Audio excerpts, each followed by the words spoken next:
Estudios Bíblicos Logos presenta El Ministerio de Jesús, capítulo 13.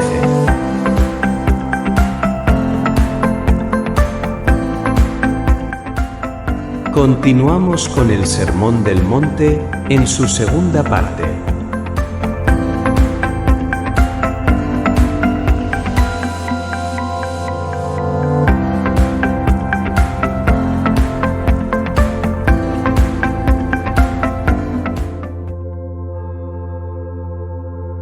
Jesús y los juramentos. Además habéis oído que fue dicho a los antiguos: no perjurarás, sino cumplirás al Señor tus juramentos. Pero yo os digo, no juréis en ninguna manera, ni por el cielo, porque es el trono de Dios, ni por la tierra, porque es el estrado de sus pies, ni por Jerusalén, porque es la ciudad del gran Rey. Ni por tu cabeza jurarás, porque no puedes hacer blanco o negro un solo cabello. Pero sea vuestro hablar, sí, sí, no, no, porque lo que es más de esto, de mal, procede.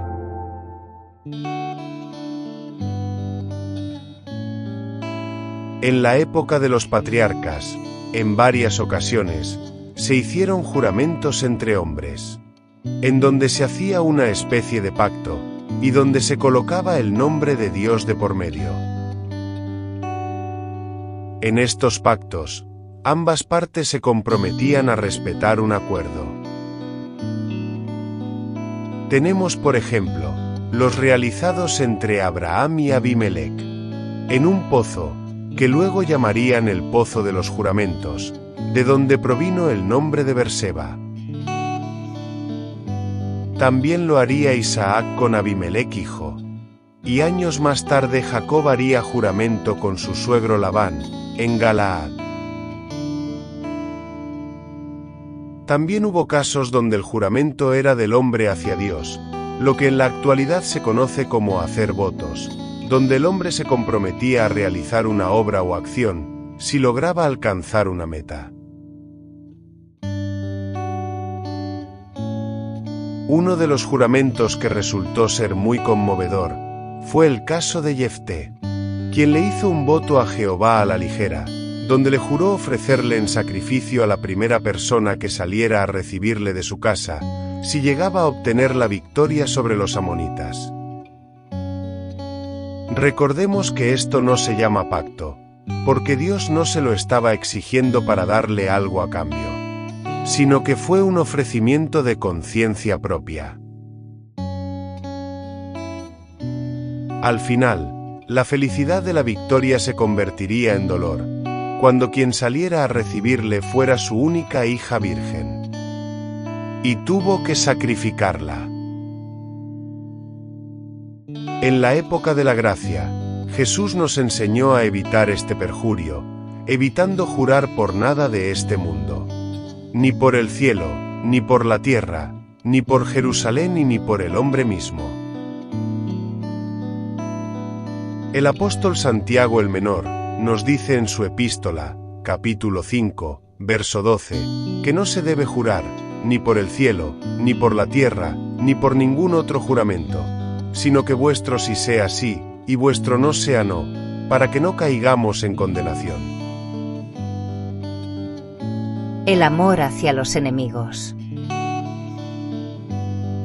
Oísteis que fue dicho: ojo por ojo y diente por diente. Pero yo os digo, no resistáis al que es malo. Antes, a cualquiera que te hiera en la mejilla derecha, vuélvele también la otra. Jesús vuelve a citar la ley de Moisés, y esta vez toca el tema del amor hacia los enemigos. Creemos que esta es una de las ordenanzas más difíciles de cumplir, ya que el hombre por su naturaleza tiende a defenderse ante cualquier ataque. Los hombres valientes de Dios, hombres de guerra y conquistadores de naciones, no llegaron a ser grandes precisamente colocando la segunda mejilla. Antes, fueron fuertes y aparentemente sin escrúpulos ante sus enemigos. El mismo Jehová se encargaba de ordenar destrucciones de ciudades completas, incluyendo hombres, mujeres y niños. De hecho, el rey Saúl fue destronado por el mismo Jehová por haber desobedecido una orden directa de exterminar a la casa de Amalek, sin que quedara nada de ellos. Como dato curioso, la casa de Amalek tenía que pagar por un hecho que habían cometido sus padres, hacía aproximadamente 420 años atrás. Saúl cumplió y destrozó la ciudad, pero no mató a su rey, por lo cual Jehová Dios lo desechó.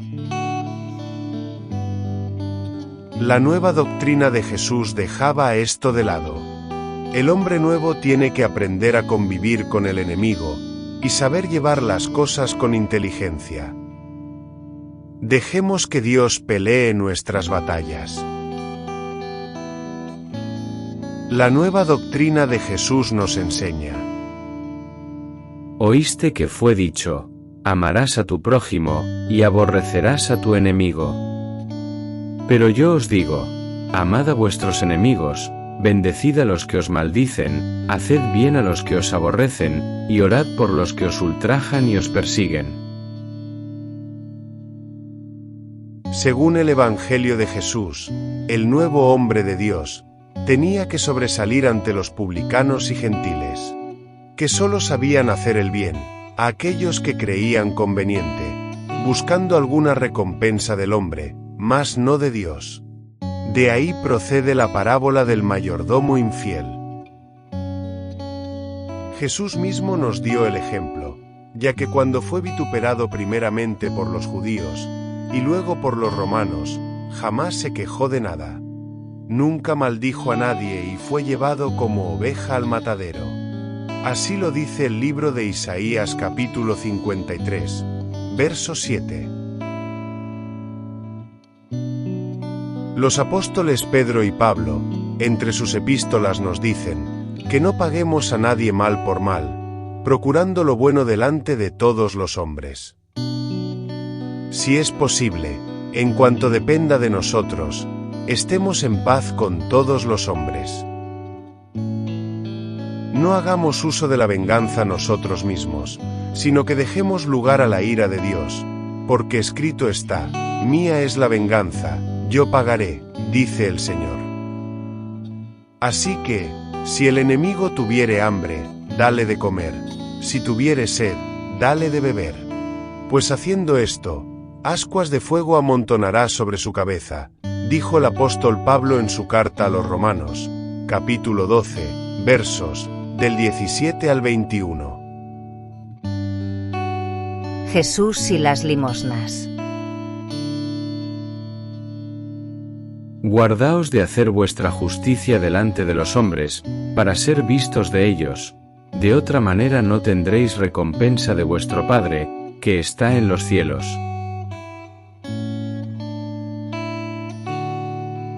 La doctrina de Jesús se opone rotundamente a que hagamos públicas nuestras buenas obras de caridad, buscando la gloria del hombre. El Mesías se refiere más que todo a lo que sucedía en las sinagogas, y hasta en las mismas calles, donde muchos vociferaban de lo que daban a los pobres, para hacerse sentir grandes hombres de Dios. Pero en realidad, eran considerados como hipócritas por Jesús. ¿Queremos ganar la simpatía del hombre o la aceptación de Dios? Si en verdad necesitamos la aceptación de Dios, no tenemos la necesidad de ganar fama ante los hombres, ya que los ojos de Dios pueden ver nuestras acciones. Acerca de este tema, más adelante, en el Evangelio de Lucas, capítulo 18, verso del 9 al 14, Jesús nos pondrá el ejemplo, a manera de parábola, entre la actitud de un fariseo y la actitud de un publicano a la hora de hacer sus oraciones, donde observamos cómo el fariseo se llena de ego y su pecho se inflama, alardeando sobre sus ofrendas y diezmos.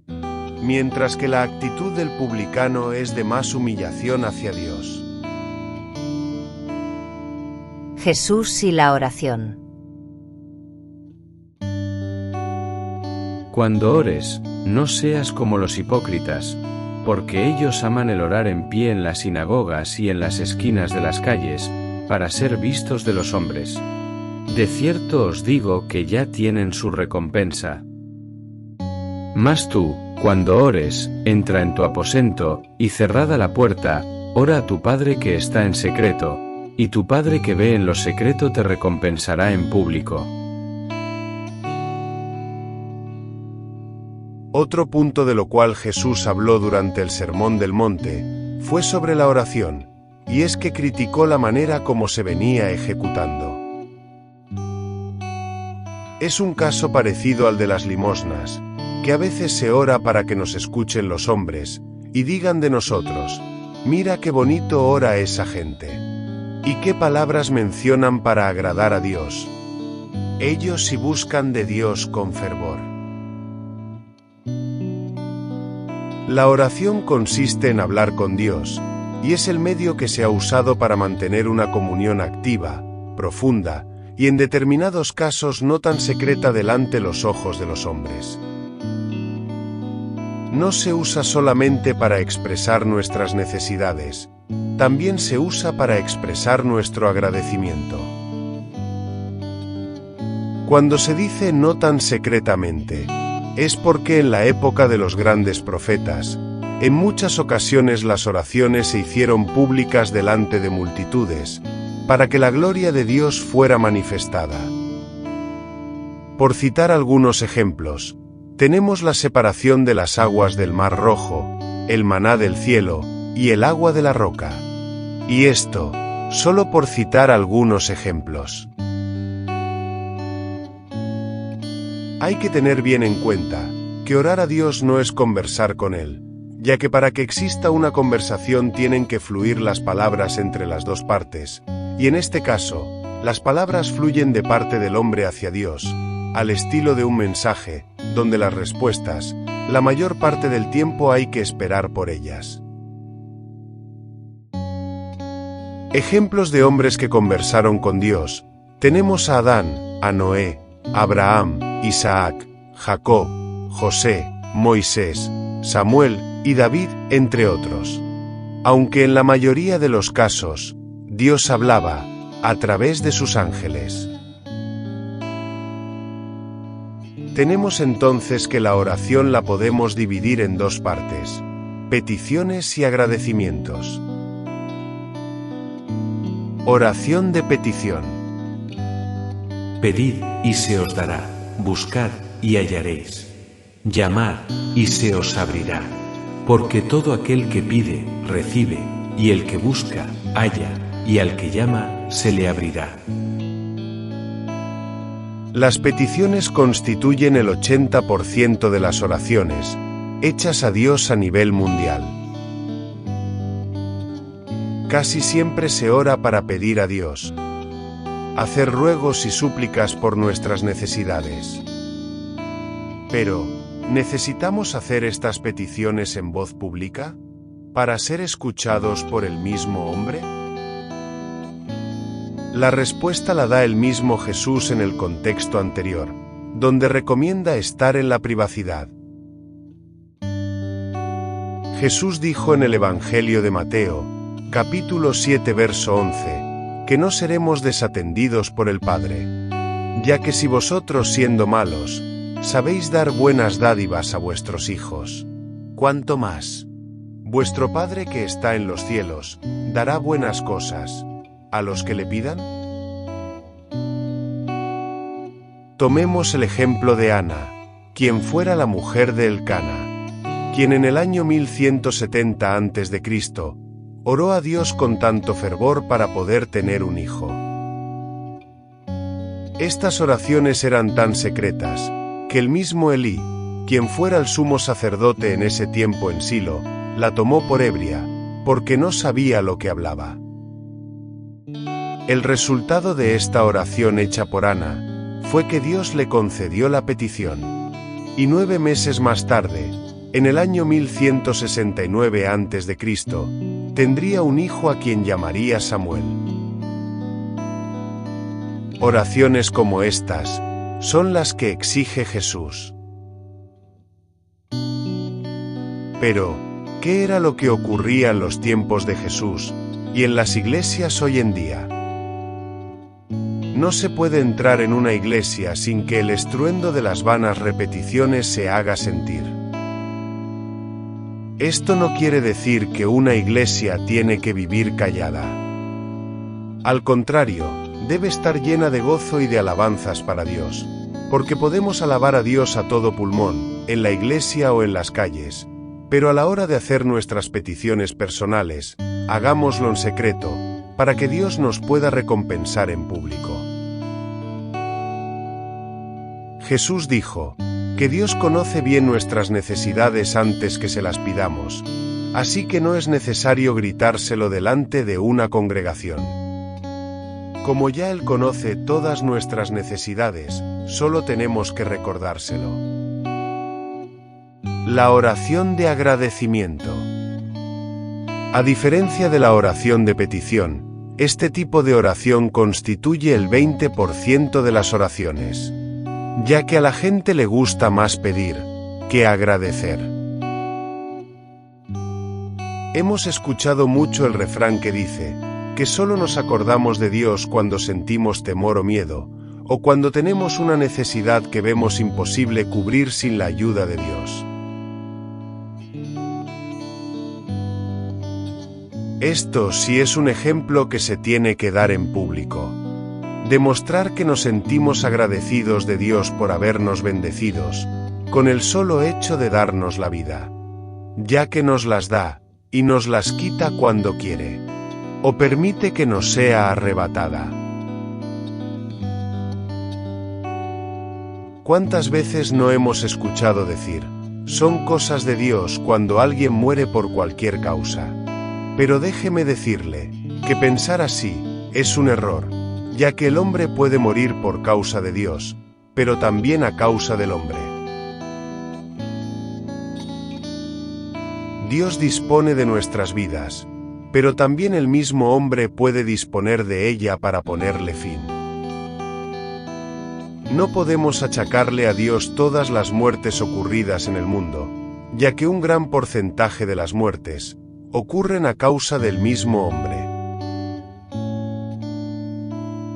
Dios tiene el poder para disponer de la vida del hombre, ya sea para alargarla cuando tenga un propósito especial con esa persona, o para ponerle fin, como parte de su ira. Ejemplos de hombres que fueron salvados de la ira del mismo Dios fueron Noé y su familia, Lot y su familia, y el mismo pueblo de Israel en Egipto.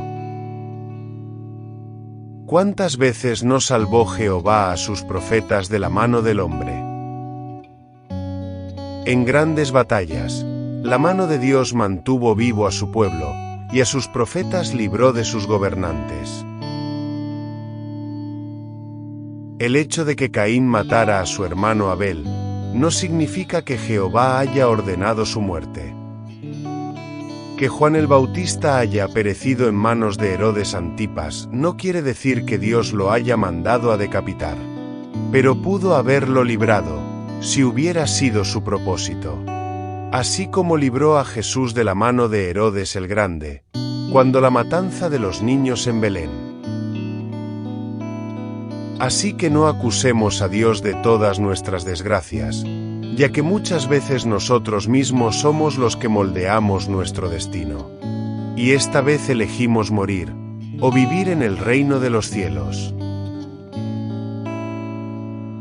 Esta es una de las mejores maneras de transmitir nuestro mensaje a Dios, lo cual podemos traducir de la siguiente manera.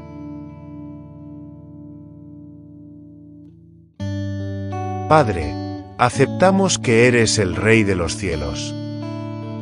Damos gloria a tu nombre.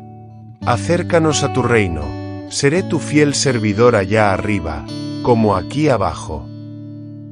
Danos nuestro alimento diario, y perdona nuestras ofensas, que nosotros perdonamos a los que nos ofenden. Aleja las pruebas de mí, y cuídanos de todo mal. Porque de ti es todo lo que podemos ver, y lo que no podemos ver también. Tienes autoridad sobre todas las cosas, y tu majestuosidad no tiene límites. Amén.